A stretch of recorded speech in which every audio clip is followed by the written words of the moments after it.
So this is to help you understand how to use a cordless or wireless microphone. They will generally live in this space here.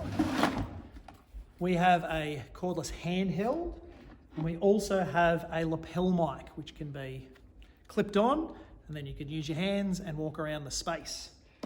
In order for them to work, you'll need to first go over to the amplifier. Follow me.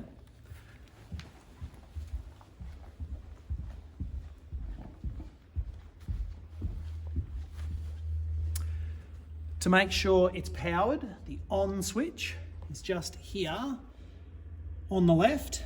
So turn on where it says power. So hold your finger on it, hold it down until this light here comes on, and then wait for that white line at the bottom to load. Once that's loaded, very small power button on the bottom of this microphone. It is just there and needs to be with almost a fingernail turned on, and again held down for a little bit of time, and you'll see when it's working, this red light will come on and start flashing as it's booting up. Once the light stops, you know it's connected, and now we need to just turn it on and get our volume right on our sound desk. In order to turn on and adjust the microphone levels on the sound desk, you'll need to first find this button here, which says input 1 to 8, and press that, making sure the green light is on. Once that's happened, we're going to look here in the settings and see that the picture of our cordless microphone is the third one along. It's in the third channel. So we want to make sure that this button here is turned to on. To turn it on, it just needs to ensure that the orange light is illuminating the on word. Once that's happened, you can turn on the microphone itself. The microphone is a simple flick up switch, presuming you've already turned it on at the bottom.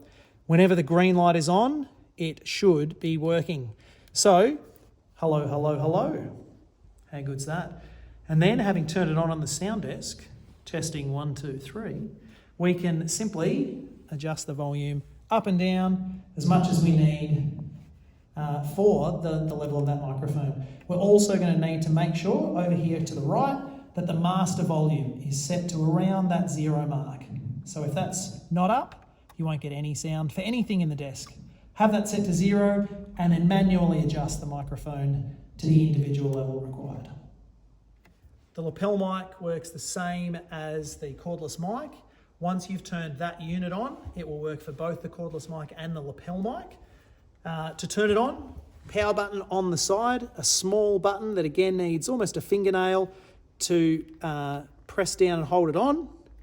Once you do that, the red light will flash until it's able to connect with the sound desk.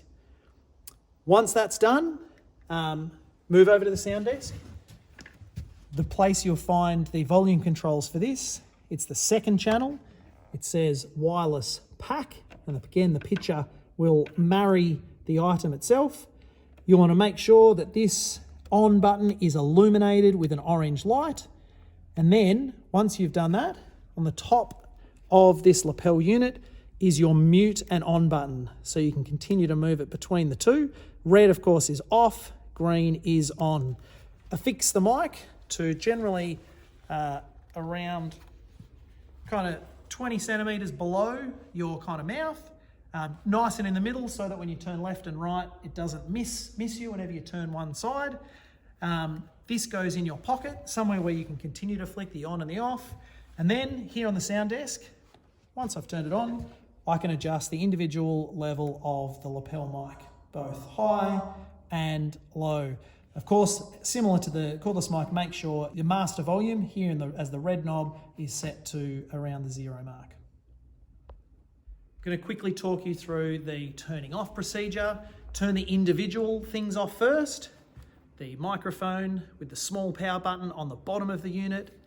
The lapel mic has the power switch on its side, making sure for both of those items that the lights are then off. You can then turn off all the power.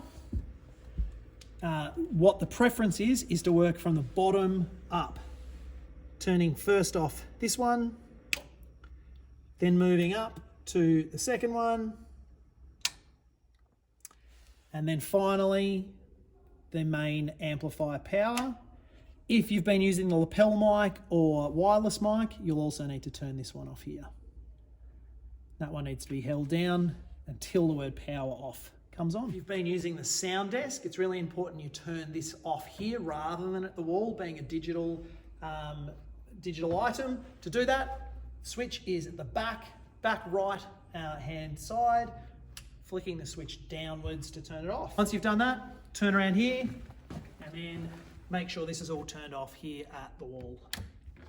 You'll then need to put the case back together. There's no clips or levers. It just should fit snugly. So you want to line it up on both sides and then just drop it over the top. There's no clicks, no locks, merely placed evenly. In order to turn off the projector, the standby button is what you'll need to press. Pointing it at the screen, not the unit. Holding it down until the screen says power off, are you sure? And then you'll click the same button, the standby button, one more time. Place that back in here. Make sure the TV screen has been turned off. The remote goes back in here. Make sure you unplug the sound cable. Placing that back, the headphone jack and cable back in here. That can get tucked back into the ground. And the final thing you'll need to do is the power off of the 2 power points just here on the post. The main reason we do that is it makes sure that's not staying in a constant standby mode. Hope it all worked out.